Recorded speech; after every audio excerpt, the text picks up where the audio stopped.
Okay, see students, yesterday we studied one numerical question based on law of conservation of momentum. अब law of conservation of linear momentum के basis पर हम second numerical question solve करने जा रहे हैं और ये न्यूमेरिकल क्वेश्चन अपनी टेक्स्ट बुक में नहीं दिया है, नवनीत डाइजेस्ट में एक अनसॉल्व्ड एक्स्ट्रा क्वेश्चन है जो हमको प्रैक्टिस के लिए दिया जाता है। तो हम इसको सॉल्व करके देखेंगे कि ये लॉ हमको समझा या नहीं समझा। तो before solving any numerical question we must first write down the given data. Given क्या क्या है देख लो। A body of mass 2 kilograms, एक बॉडी है, एक ऑब्जेक्ट है, उसका मास है m1। Very good, it is 2 kilograms. It collides, diagram बना के समझो क्या। एक ऑब्जेक्ट है जिसका मास है 2 किलो,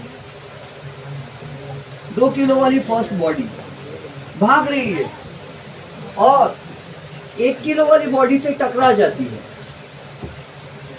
ये सेकेंड बॉडी है, उसका मास 1 kg है। A body of mass 2 kilograms collides, यानी टकराती है with a body of 1 kilogram, mass 1 kilogram. Their initial velocities are 6 metres पर सेकेंड एंड 4 मीटर्स पर सेकेंड रिस्पेक्टिवली। तो फर्स्ट बॉडी की इनिशियल वेलोसिटी यानी u1 कितनी है? 6 मीटर्स पर सेकेंड, ये ज्यादा स्पीड से भाग रही है। और सेकेंड बॉडी की इनिशियल वेलोसिटी 4 मीटर्स पर सेकेंड है।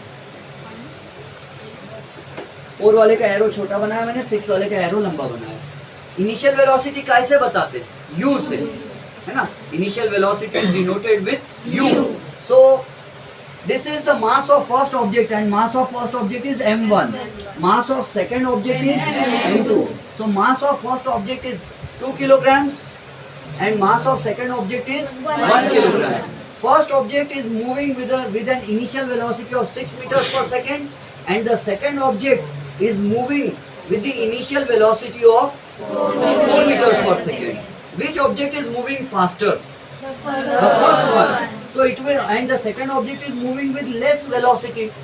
So the first object will collide, hit against the second object. First body जो है सेकंड बॉडी से टकराएंगी तो सेकंड बॉडी की स्पीड बढ़ जाएंगी या कम हो जाएंगी? बढ़ जाएंगी। और फर्स्ट की कम हो जाएंगी। तो अपना डे टू डे लाइफ का एक्सपीरियंस है। तो सी, अब इसके बाद क्या होता है? तो इसके बाद हमको दिया है if a body of mass 2 kilogram collides with a body of 1 kilogram their initial velocities are 6 metres पर सेकेंड एंड 4 मीटर्स पर सेकेंड रिस्पेक्टिवली। पहले 6 आया मतलब फर्स्ट बॉडी की 6 है, बाद में 4 आया मतलब सेकंड बॉडी की वेलोसिटी 4 मीटर्स पर सेकंड है। ठीक, okay. If the velocity of the first body after collision, टक्कर होने के बाद, फाइनल टक्कर होने के बाद की वेलोसिटी को कौन सी वेलोसिटी बोलते हैं? Final velocity v1। First body की फाइनल वेलोसिटी कितनी है? 14/3 मीटर्स पर second. Find the velocity of the second body after collision, मतलब v2 is equal to question mark. हमको सेकंड बॉडी की फाइनल वेलोसिटी पता करना है। और क्या है law of conservation of momentum? हाँ, total initial momentum is equal to total final momentum. In an isolated system total momentum before collision is equal to total momentum after collision. तो हम लिख रहे हैं total momentum before collision is equal to total momentum after collision। ये बड़ा ball जो है, बड़ा ऑब्जेक्ट 2 किलो वाला 1 किलोग्राम से टकरा रहा है तो क्या हो रहा है? इसको मोमेंटम लग रहा कि नहीं लग रहा? धक्का जोर के लग रहा है। तो total momentum after collision. Law of conservation of momentum क्या कहता है? इन एन आइसोलेटेड सिस्टम, देखो याद कैसे करना, in an isolated system total momentum before collision is equal to total momentum after collision. क्या डिफिकल्ट है ये? नहीं। अब टोटल मोमेंटम बिफोर कोलिजन, टक्कर होने के पहले टोटल दोनों का मोमेंटम करना है। किस किस का मोमेंटम होता है? टोटल यानी क्या है? प्लस। किस किस का मोमेंटम का प्लस करेंगे? 2 किलो और 1 किलो वाले का। तो लिख देता हूं मैं momentum of first body before collision plus momentum of second body नहीं, बिफोर कोलिजन। क्यों? क्योंकि टोटल मोमेंटम कैसा है? बिफोर कोलिजन, टक्कर होने से पहले इसका भी मोमेंटम प्लस इसका मोमेंटम, दोनों के मोमेंटा का plus is equal to total momentum after collision. और टोटल मोमेंटम आफ्टर कोलिजन, तो इसका मोमेंटम आफ्टर कोलिजन कितना होगा? ऐसा लिख देंगे, मोमेंटम ऑफ, हाँ very good, momentum of first body after collision plus momentum of, very good, momentum of second body after collision. Meaning समझ गए इसका? टोटल मोमेंटम बिफोर कोलिजन का मतलब है टक्कर होने के पहले फर्स्ट बॉडी और सेकंड बॉडी दोनों का मोमेंटम का प्लस। फर्स्ट बॉडी का momentum before collision, second body का मोमेंटम बिफोर कोलिजन, दोनों को प्लस कर लिए तो टोटल मोमेंटम बिफोर कोलिजन आ गया। और total momentum after collision, total का मतलब क्या? Momentum of first body after collision and plus करेंगे momentum of second body after collision, तो दोनों का प्लस हो गया। किसी को समझा कुछ? पक्का? हाँ, ये देखो, ये टोटल मोमेंटम बिफोर कोलिजन, तो हमने यहाँ इसको क्या कर दिया? ये कर दिया ऐसा, दोनों का मोमेंटम का प्लस कर लिए। और टोटल मोमेंटम आफ्टर कोलिजन है ये वाला, तो हमने लिखे ये वाला टोटल मोमेंटम आफ्टर कोलिजन। दिखता है थोड़ा थोड़ा? अब इसमें वैल्यूज पुट करना, आइए आप फॉर्मूला बना लेंगे। क्या फॉर्मूला बनेगा? Momentum of first body before collision कितना रहेगा? m1 u1। टक्कर होने से पहले momentum is defined as the product of mass and velocity, तो बिफोर कोलिजन टक्कर होने से पहले mass of first body, initial velocity of first body, plus mass of second body, initial velocity of second body, m1 u1 plus m2 u2 is equal to m1 v1 plus m2 v2, final momentum of first body, final momentum of second body. क्या ये बहुत difficult चीज है? नहीं है। Very good. अब देखते हैं, फिर आपसे भी सॉल्व करवाऊंगा मैं, हो सकता मैं किसी को भी पूछूंगा। चलो यहाँ और सॉल्व करो। वैल्यूज पुट करते हैं। m1 कितना दिया है? फर्स्ट बॉडी का मास कितना है? 2 kg। यहाँ लिख दूं 2 kg फर्स्ट बॉडी इनटू उसका इनिशियल वेलोसिटी कितना है? 6 मीटर पर सेकेंड, प्लस m2 कितना है? 1 kg, उसका वेलोसिटी कितना है? 4 मीटर पर second, is equal to m1 कितना है? 2 kg, और उसका v1 कितना है? 14/3 मीटर पर सेकेंड, प्लस सेकंड बॉडी का मास कितना है? 1 kg इंटू सेकंड का वेलोसिटी कितना है? v2 है, हमको नहीं मालूम है, वो फाइंड करना है। यहाँ तक कहानी समझ में आ रही है? हाँ। अब देखो, ये यूनिट्स हटा देता हूँ, थोड़ी देर के लिए यूनिट्स हटा देता हूँ, बिकॉज आपको बीच बीच में कंफ्यूजन लग जाएगा, वरना यूनिट्स को मैं हटा देता हूँ। बट आप एग्जाम में अगर सॉल्व करोगे, स्कूल में, टेस्ट में, तो यूनिट लगा देना। अब देखो 2 × 6, मास ऑफ m1 है, ये मास of first body, initial velocity u1, ये m2 1 किलो, और u2 कितना है? 4, m1 2, v1 14/3, m2 1 और v2 है ना। अब 2 6 12 प्लस, ये बीच में प्लस साइन है, प्लस 1 × 4 4 इज इक्वल टू 2 × 14 28, और नीचे 3 रहेगा, प्लस 1 × v2 v2 1 v2 है ना।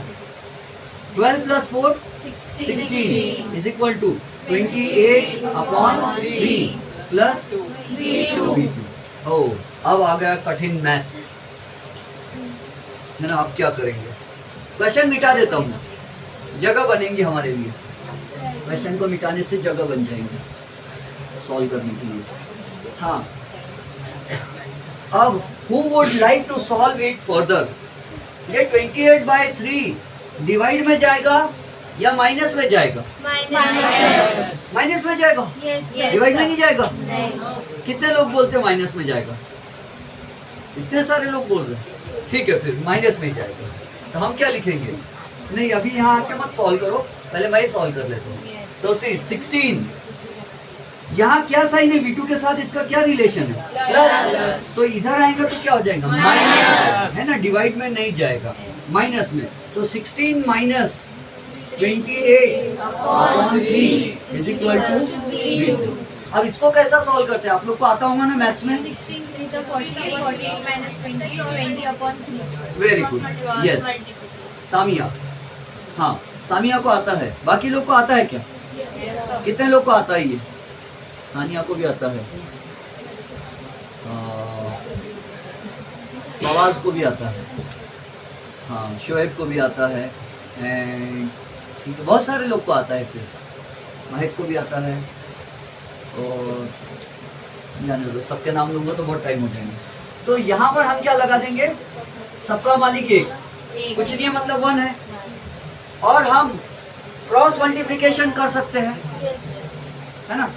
शायद ऐसा करते हैं ना आप लोग मैथ्स में, इसको इससे मल्टीप्लाई, इसको इससे मल्टीप्लाई, और नीचे नीचे वालों को भी मल्टीप्लाई कर देते हैं। तो इसको ऐसा कर लेंगे, 16 इंटू 3, बीच में क्या साइन है? माइनस, और 1 इंटू 28 अपॉन 1 इंटू 3।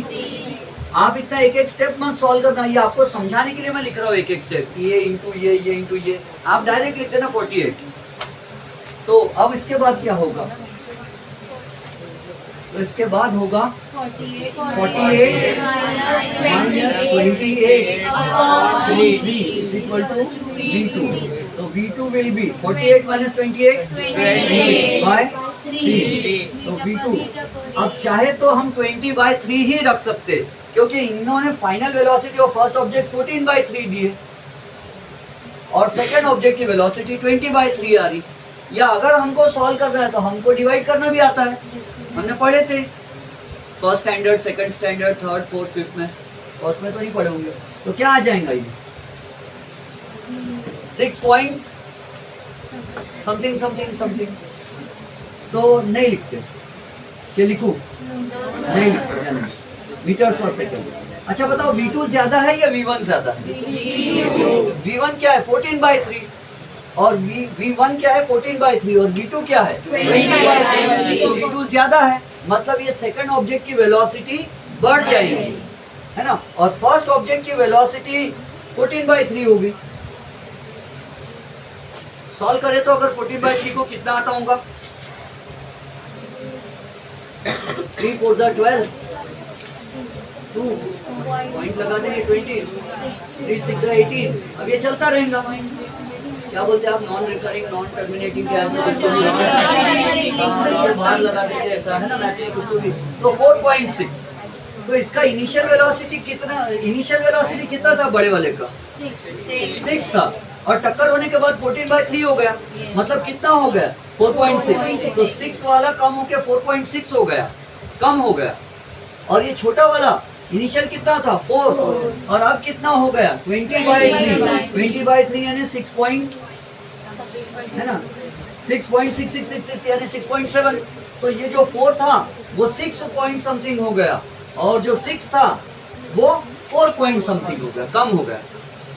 बात समझ में आ रहा है? तो यही होता है, किसी की वेलोसिटी कम हो गई तो दूसरे की वेलोसिटी बढ़ जाएगी। Law of conservation of momentum यही कहता है कि अगर दोनों का मास चेंज नहीं हो रहा है, मास चेंज नहीं हो रहा तो क्या चेंज हो जाएंगी? वेलोसिटी अदला बदली, मतलब वेलोसिटी चेंज हो जाएंगी। जो फास्ट भाग रहा था वो स्लो हो गया, और जो स्लो भाग रहा था वो फास्ट हो गया। कभी कभी होता है ऐसा, स्कूल में प्रेयर के लिए असेंबली में गर्ल्स खड़ी है, 10 गर्ल्स लगी है लाइन से स्कूल में जन गण मन राष्ट्रगीत नेशनल एंथम बोलने के लिए, और पीछे से एक अच्छी भारी बल्कि गर्ल आई दौड़ते हुए, मैं लेट हो गई, दौड़ते हुए आई और लास्ट वाली को धक्का मारी। जैसे लास्ट वाली को धक्का मारी वो फर्स्ट वाली उधर से गिर गई। तो यहाँ क्या हुआ? इसकी वेलोसिटी कम हो गई, रुक गई, तो उधर वाली की एक की बढ़ गई वेलोसिटी फर्स्ट वाली की। तो मास चेंज नहीं हुआ तो वेलोसिटी चेंज हो जाती है, लेकिन टोटल मोमेंटम कैसा रहता है? सेम रहता है। इसी को तो बोलते हैं law of conservation of momentum. Conservation यानी सेम रहना। तो मोमेंटम सेम रहता है, मास कम हो जाए, सॉरी मास अगर चेंज नहीं होता है तो कौन चेंज हो जाता है? वेलोसिटी चेंज हो जाती है। तो चलो अब इसको छपाई कर लो आप, ये चीजें बंद कर दो लेक्चर।